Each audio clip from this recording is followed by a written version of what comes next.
Ayer, por cierto, publicamos en Relatos Terroríficos de la Biblia un repaso somero al Levítico, que tiene algunas personas muy molestas, poquitas.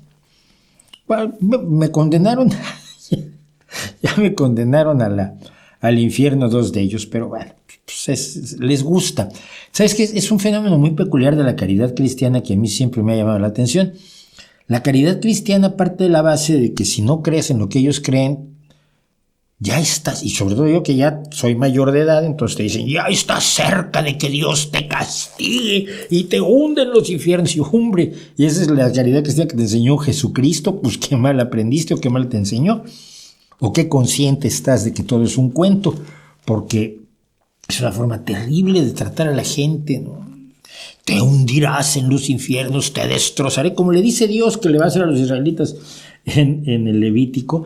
A mí me parece muy curioso que los creyentes, que los católicos creyentes, que generalmente son los que me vienen a dar la lata, no se den cuenta de la tremenda contradicción que implica el expresar tanto odio por alguien que piensa distinto que ellos y que no les cree. Y entonces Dios te castigará y entonces te aterrorizarás al ver su poder. Puede ser, pero ¿qué tal que tú te mueres y el que te encuentras a Odín, que es bastante peor persona, te dice, ¿por qué no crees en mí? Te da con el hacha. Es muy curioso todo esto. Bueno, pero en fin, los invito a Relatos Terroríficos de la Biblia. Andábamos en los, me parece que 14,000 visualizaciones, que no está nada mal. Generalmente, no, 17,000 visualizaciones, está muy bien para los promedios. Lo que pasa es que siempre que hablamos de religión pasa, y entonces hay gente que me escribe muy amablemente y me dice, ves, tendrías que hablar más de religión porque eso te da muchas visualizaciones. Ya, pero no es lo único importante. No es lo único importante. Además, ya saben, esta historia habla de religión pero no hables de política, dicen los de la ultraderecha y de la ultraizquierda.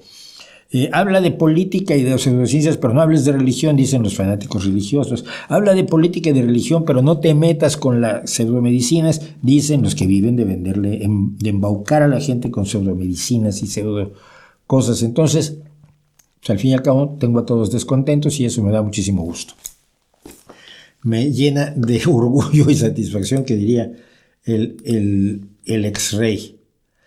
Me preguntan, estuve hablando con una persona evangélica que me decía que el Antiguo Testamento justifica lo que está pasando en Palestina. Pues mira, no veo por qué, pero ¿qué importa lo que se puede haber escrito hace 2500 años con lo que está ocurriendo hoy? Simplemente se llama sesgo de confirmación, creerle a todo lo que te dé la razón y no creerle a nada que no te dé la razón. Es decir, ser una persona cerrada en el sentido más estricto de la palabra, de que solo aceptas aquello que te da la razón y entonces dices, pues sí, lo que está pasando lo había dicho el Antiguo Testamento, dijo muchas cosas también, ¿no? El mundo se iba a acabar antes de que Cristo iba a volver a la tierra, antes de que murieran todos los que estaban vivos en ese momento, y ya se murieron hace más de 2000 años todos y todavía no regresan. Entonces, y entonces empiezan, es que es metáfora, no es lenguaje figurado, es simplemente que son mitos absurdos, son libros a los que no hay que hacerles ningún caso más que como testimonio del desarrollo histórico de la gente y como testimonio de lo burros que éramos en el pasado todos, ¿no? Entonces, pero nada más, quizás tiene algunos valores estéticos. Yo siempre lo he dicho, mi libro favorito de la Biblia es El Cantar de los Cantares de Salomón, donde Salomón le dice a la reina de Saba lo mucho que la quiere en todos los sentidos imaginables, es decir, el amor romántico y amor carnal, y luego como las contorsiones que ha hecho la Iglesia Católica, el cristianismo en general, pero la Iglesia Católica en concreto, para explicar que cuando dicen tus pechos hay leche y miel, no solo, es que es la relación entre Cristo y la Iglesia que está representada metafóricamente. No, mira, no, léelo.